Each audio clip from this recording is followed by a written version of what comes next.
Dear students, today we are going to start another very important module on recursion or recursive structure. So in fact, we have learned about the iterations, the repetition, and that repetition can be solved or were solved by us by using loops. So that is one structure of controlling the or executing the repetition. However, the recursion or recursive structure is another way of repeating the same code again and again unless there is a base condition met or there is a termination condition is fulfilled.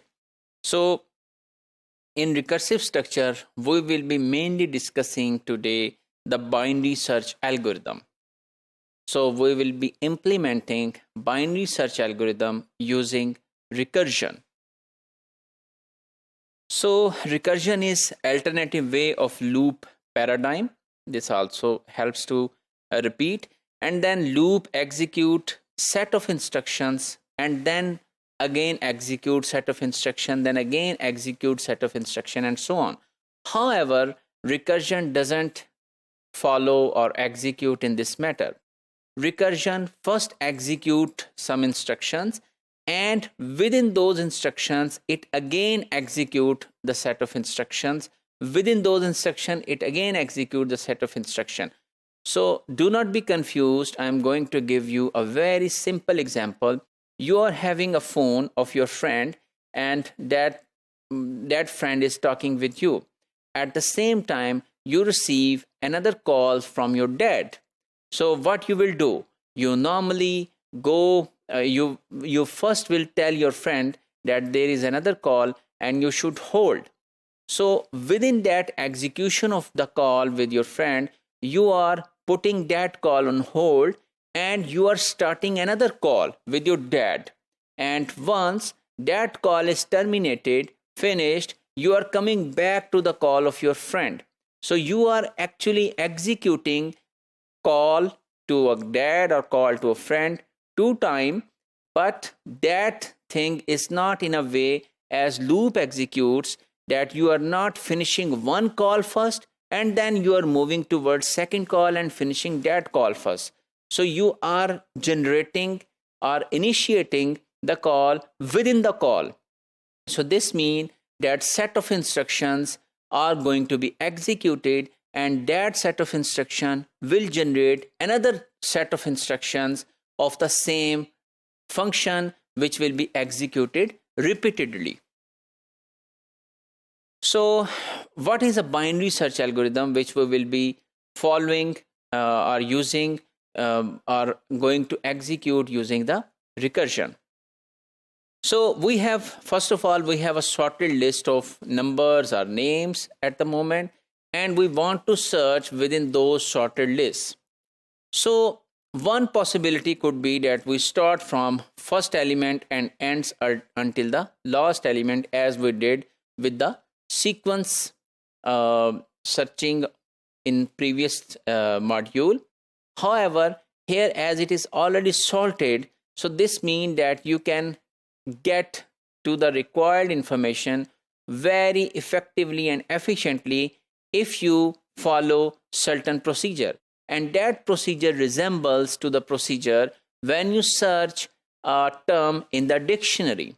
So for example, if you want to search the dictionary for orange, so what you will do? You will open the dictionary from a place where O or similar character is mentioned. So for example, you opened it and you identified that on this page there is a D which is mentioned. Then you will move to the right place and leave out the left place. And then when you move to the right, then you found that you have identified a page on which, for example, there is a letter U. So then you found, oh, I have gone or I have come at the very later stage. So O is somewhere which I have missed. So this means you are leaving the last options or the last pages as well, and you are moving towards the previous list. So this means that you are selecting the dictionary, and then by seeing, then you are saying that whether you should go to the right or you should go to the left. So the binary search algorithm is inspired from this philosophy. So in computer science, we are not seeing with our eyes that we should go to the right or left and from where we should select. So in computer science, we will always select from the middle.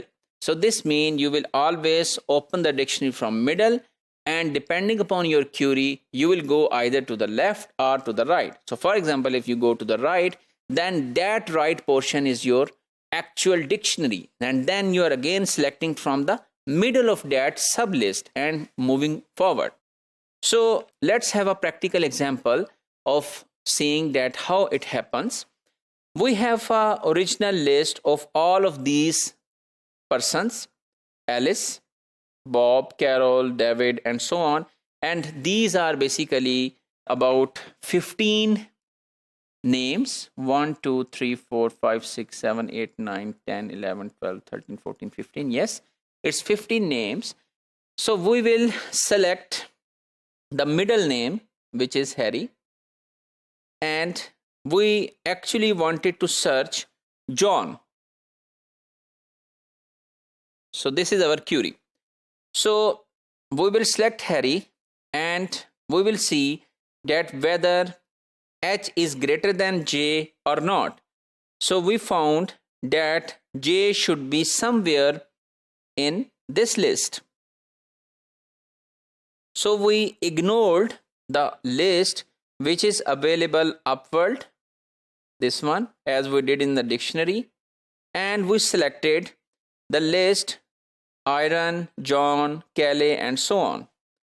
And from this list, again we selected the middle point, which is Larry. And again we compared Larry with the John, and we identified that the John is less than the Larry because J, the ASCII code of J is less than the ASCII code of L. So then we are focusing to this list. When we focus this list, we found the middle point, and that is John. As soon as we found the John, we stopped the search. So you have seen that with the sequential search, which we learned some time ago, we might have gone through all of the list by comparing John with all of the members of this list. So there would be 15 comparisons. However, here we have only 1, 2, and in third comparison, we are reaching to the required position, or we are solving the problem. So here is the algorithm, the pseudocode of this algorithm, which says that if list is empty, report that the search is failed already.